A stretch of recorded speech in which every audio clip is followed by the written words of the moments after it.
This is Revathi. Welcome back to అందమైన కథల పొద్దురిల్లు. మహర్షి episode number 129. శోభనం చేసుకోవడానికి రెడీ అయిన అవంతి.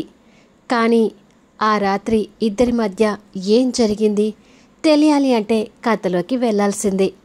కథలోకి వెళ్ళబోయే ముందు దయచేసి వీడియోకి ఒక లైక్ ఇవ్వండి. లైక్తో పాటు హైప్ కూడా ఇచ్చి పాయింట్స్ వీడియోకి అందచేయండి. మహర్షి ల్యాప్టాప్ చేతిలో పట్టుకొని లోపలికి వచ్చి అందంగా ముస్తాబైన అవంతిని, మల్లెపూలు పరిచిన బెడ్ని చూసి ఆశ్చర్యపోతూ డోర్ దగ్గర ఆగిపోతాడు. వచ్చారా మహర్షి గారు? మీకోసమే ఎదురు చూస్తున్నాను అంటుంది అవంతి నవ్వుతూ.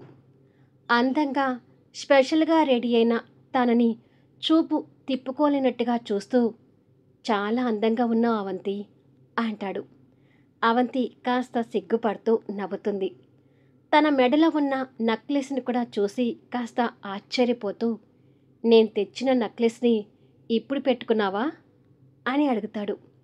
అవును, నేను ఇష్టపడ్డ నెక్లెస్ని తీసుకొచ్చినందుకు థ్యాంక్ యూ మహర్షి గారు అని అంటుంది. మహర్షి ఆ రూమ్లో వస్తున్న సుగంధాలని ఆస్వాదిస్తూ బెడ్ మీద పరిచిన మల్లెపూలు కూడా చూసి కాస్త ఇబ్బంది పడుతూ, ఏంటి ఈరోజు నీతో పాటు ఈ రూమ్ కూడా స్పెషల్గా ఉంది అని అడుగుతాడు. అది మన కోసమే మహర్షి గారు అంటూ సిగ్గుపడుతూ చెప్తుంది. మహర్షికి తన ఉద్దేశం పూర్తిగా అర్థమై మనసులో బాధపడుతుంటాడు. ఇంకా అక్కడే ఉన్నారేంటి మహర్షి గారు, లోపలికి రండి అని పిలుస్తూ వచ్చి డోర్ పెడుతుంది. తను డోర్ పెట్టడం చూసి మహర్షి ఇంకాస్త ఇబ్బంది పడుతుంటాడు.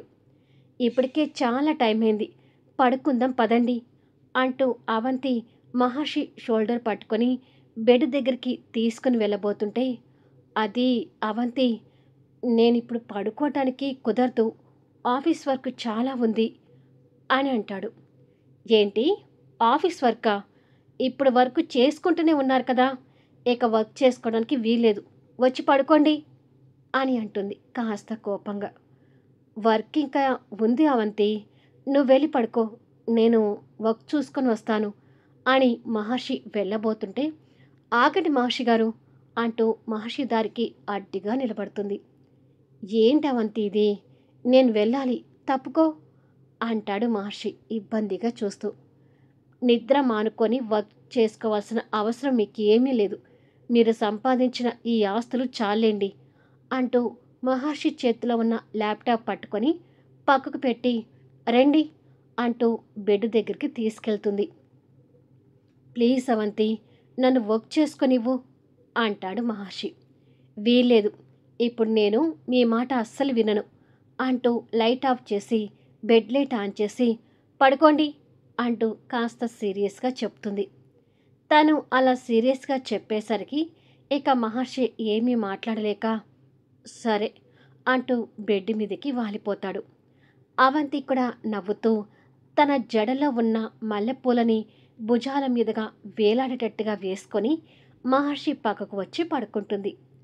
బెడ్ లైట్ వెలుగులో అవంతి అందంగా కనిపిస్తూ ఉంటుంది. కానీ మహర్షి ఏ మాత్రం టెంప్ట్ కాకుండా మామూలుగా ఉండటానికి ప్రయత్నిస్తుంటాడు. అవంతి మహర్షికి దగ్గరగా పడుకొని మహర్షి నడుము మీద చేయి వేసి, నేను అందంగా ఉన్నానని చెప్పారు కదా, ఈ అందమంతా మీకోసమే మహర్షి గారు అని అంటుంది. తన మాటలకి మహర్షి జీవం లేనట్టుగా నవ్వుతూ తనని దగ్గరికి తీసుకోలేక ఇబ్బంది పడుతుంటాడు. వెలికలిగా పడుకున్న మహర్షిని చూస్తూ, నా వైపుకు తిరిగిన మహర్షి గారు అని అంటుంది. ఎలా పడుకుంటే ఏంటిలే అవంతి, నువ్వు పడుకో అని అంటాడు మహర్షి. సరే అయితే మీరు అలాగే పడుకోండి, నేనే మీ మీదికి వస్తాను అని చెప్పి అవంతి మహర్షి మీదకు వచ్చి పడుకుంటుంది. తన నుంచి ఎలా తప్పించుకోవాలి అని ఆలోచిస్తూ, నిద్రపో అవంతి అని అంటాడు. నాకు అసలు నిద్ర రావటం లేదు మహర్షి గారు అంటూ మహర్షిని ప్రేమగా చూస్తూ, ఐ లవ్ యూ మహర్షి గారు అని చెప్పి మహర్షి పెదవులను అందుకొని ముద్దు పెడుతుంటుంది. ప్రేమగా పెడుతున్న ఆ ముద్దు మైకంలో మహర్షి కూడా లీనమవుతూ ఆ ముద్దులో ఉన్న మాధుర్యాన్ని స్వీకరిస్తూ ఉంటాడు. ఇద్దరి మధ్య మధురమైన ఆ అధరాల ఆలింగనం జరుగుతూ ఉంటే మహర్షి కూడా మైకంలో కళ్ళు మూసుకుంటూ ఆ ముద్దులో లీనమైపోతుంటాడు. కొన్ని సెకండ్లకి మహర్షికి అతని స్థితి గుర్తొచ్చి ఆ ముద్దు నుంచి వైదొలగటానికి ప్రయత్నించబోతుండగా అవంతిని మహర్షి పెదవులు వదిలి, నేను పెట్టిన ముద్దు ఎలా ఉంది మహర్షి గారు అని అడుగుతుంది.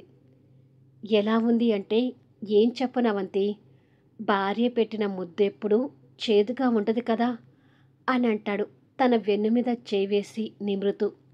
ఆ మాటలకి అవంతి సంతోషపడుతూ మహర్షి నుదుటి మీద ప్రేమగా ముద్దు పెట్టుకుంటుంది. భార్య ప్రేమకు మహర్షికి కళ్ళు చెమ్మగిలుతూ ఉంటాయి. అవంతి ఆ కళ్ళను గమనించి, ఏంటి మహర్షి గారు అలా ఉన్నారు అని అడుగుతుంది.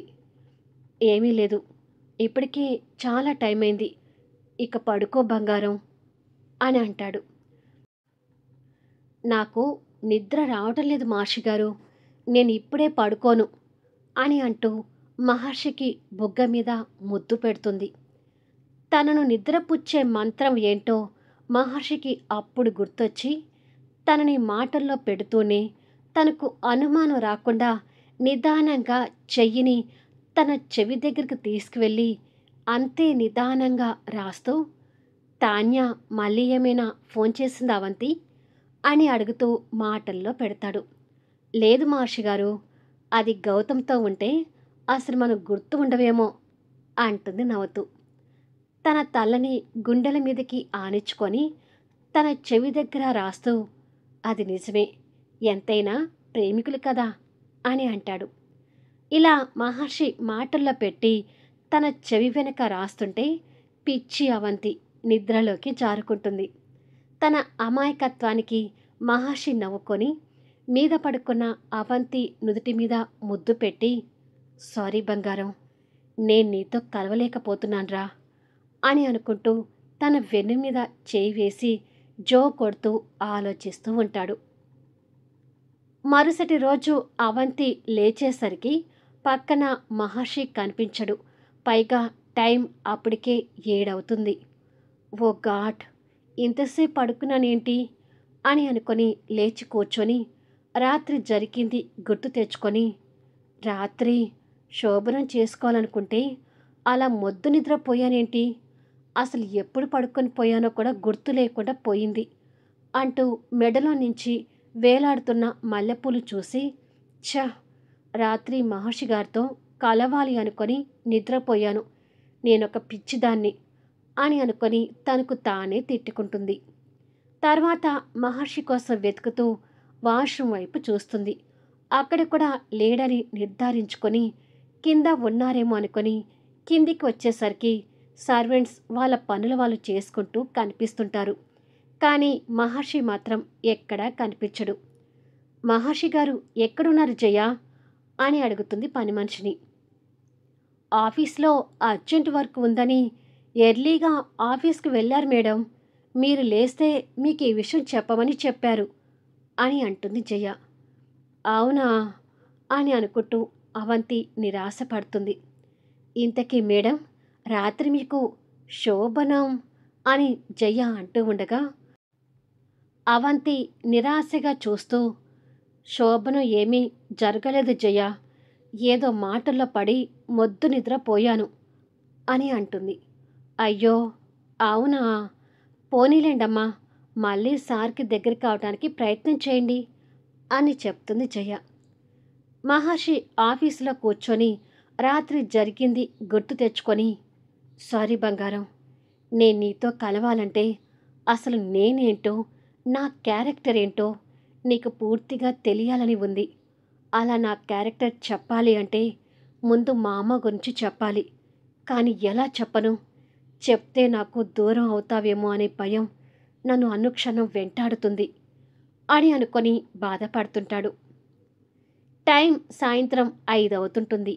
మిథున ఆఫీస్ నుంచి ఇంటికి వెళ్ళటానికి వెంకట్ కోసం వెయిట్ చేస్తూ ఉండగా వర్ష క్యాబిన్లోకి వచ్చి, హాయ్ మిథున అని అంటుంది. మిథున తనని చూసి కాస్త బాధపడుతూ, హాయ్ వర్ష, కూర్చో అంటూ చైర్ చూపిస్తుంది. వర్ష వచ్చి కుర్చీలో కూర్చుంటుంది. ఏంటి, ఎప్పుడు లేనిది ఇలా ఆఫీస్కొచ్చావు అని అడుగుతుంది మిథున. మీ అన్నయ్య నన్ను కాదని తాన్య అనే మరొక అమ్మాయిని ప్రేమిస్తున్నాడు. ఆ విషయం నీకు తెలుసా అని అడుగుతుంది కావాలని. తెలుసు అని అంటుంది తన పరిస్థితికి బాధపడుతూ. అంటే నీకు తెలిసి కూడా మౌనంగా ఉన్నావా? నా వైపు నుంచి సపోర్ట్ చేయలేవా అని అడుగుతుంది వర్ష. చూడు వర్ష, ఇంకొకటి అయితే నీ వైపు నేను సపోర్ట్ చేసేదానేమో. కానీ ఇది ప్రేమ వ్యవహారం. ప్రేమ వ్యవహారంలో మరొకరు జోక్యం చేసుకోవడం మంచిది కాదు. పైగా మా అన్నయ్య ఎప్పుడూ నిన్ను ఆ ఉద్దేశంతో చూడలేదని అంటున్నాడు. నీ మీద అన్నయ్యకి పెళ్లి చేసుకోవాలని అభిప్రాయం లేనప్పుడు నువ్వు అన్నయ్య జీవితంలోకి బలవంతంగా వచ్చినా కూడా బాధపడతావు వర్ష. అందుకే ఇక నువ్వు కూడా అన్నయ్య గురించి ఆలోచించడం మానేస్తే మంచిది అని అంటుంది మిథున. వర్ష కోపంగా చైర్ల నుంచి లేచి, ఆలోచించటం మానేయమని అంత ఈజీగా ఎలా అనగలుగుతున్నావు మిథున? నువ్వైనా నాకు సపోర్ట్గా ఉంటావని ఆశతో ఇక్కడికి వచ్చాను. కానీ ఇక్కడ నీ మాటలు విన్నాక ఆ ఆశ కూడా పోయింది అని అంటుంది. మిథున లేచి వర్ష ముందుకొస్తూ, ఎందుకు అంత ఆవేశపడుతున్నా వర్ష అని అడుగుతుంది. బావ మీద నేను ఎన్ని ఆశలు పెట్టుకున్నానో నీకు తెలీదా మిథున? నన్ను ఆలోచించడం మానేయమని ఈజీగా అంటున్నావు. ఏం, మీ అన్నయ్యకి ఆ తాన్యాన్ని వదిలేసి వర్షాన్ని పెళ్లి చేసుకోమని అడిగి చూడొచ్చు కదా అని అంటుంది. నేను అడిగినా ప్రేమించిన తనని కాదని నేను ఎలా పెళ్లి చేసుకుంటాడు వర్ష అని అడుగుతుంది మిథున. అసలు నువ్వు ముందు అడిగి చూడు మిథున, నన్ను పెళ్లి చేసుకోమని మీ అన్నయ్యని ఫోర్స్ చేయి అంటుంది వర్ష. అలా చేయలేను వర్ష, నువ్వొకటి గుర్తుపెట్టుకో. బలవంతంగా మా అన్నయ్య జీవితంలోకి వచ్చినా నువ్వు సంతోషంగా ఉండలేవు అని అంటుంది. అంటే నాకు సపోర్ట్గా మీ అన్నయ్య దగ్గర మాట్లాడవన్నమాట, అంతేనా నీ నిర్ణయం అని అంటుంది. మాట్లాడలేను అన్నట్టుగా మిథున మౌనంగా ఉంటుంది. గాడిదకేం తెలుసు గంధపు చెక్కల వాసన అని ప్రేమ గురించి నీకేం తెలుస్తుందిలే. పెళ్ళికి ముందే సిగ్గు విడిచి రూములో గడిపి మీడియా ముందు పడిన దాన్ని దగ్గరికి వచ్చి నా ప్రేమ గురించి చెప్తున్నాను చూడు, నిజంగా నాకు బుద్ధి లేదు అని మాటలు జారుతుంది. మిథున ఒక్కసారిగా కోపం తెచ్చుకుంటూ, వర్ష మర్యాదగా మాట్లాడు అని అంటుంది. పెళ్ళికి ముందే బరి తెగ్గించిన దానివి, నీ దగ్గర నేను మర్యాద ఇచ్చేదేంటి అంటూ వర్ష ఆవేశపడుతుంది. దాంతో మిథున సహనం కోల్పోయి తన చెంప పగలకొడుతుంది. వర్ష షాక్ అయి చూస్తూ, నన్నే కొడతావా అని అంటుంది. నా క్యారెక్టర్ గురించి పిచ్చి పిచ్చి కూతలు కూస్తే కొట్టడం కాదు, చంపేస్తాను. అసలు ఇన్నాళ్ళు ఏమో అనుకుంటూ నీ మీద జాలి పడుతూ వచ్చాను. కానీ నీలాంటి దాన్ని మా అన్నయ్య పెళ్లి చేసుకోకపోవడమే చాలా బెటర్ అని ఇప్పుడు అనిపిస్తుంది. మర్యాదగా నా కళ్ళ నుంచి వెళ్ళిపో, లేదంటే ఇంకా ఏం చేస్తానో నాకే తెలియదు అంటూ ఆవేశపడుతుంది మిథున. వర్ష కోపంగా అక్కడి నుంచి వెళ్ళిపోతుంది. మిథున కన్నీళ్ళు పెట్టుకుంటూ ఆ పచ్చబొట్టు పర్సన్ గుర్తు చేసుకొని, అసలు ఇదంతా ఎవరు చేశారు? ఆ పచ్చబొట్టు పర్సన్ ఎవరు? ఎందుకు నన్ను టార్గెట్ చేశారు?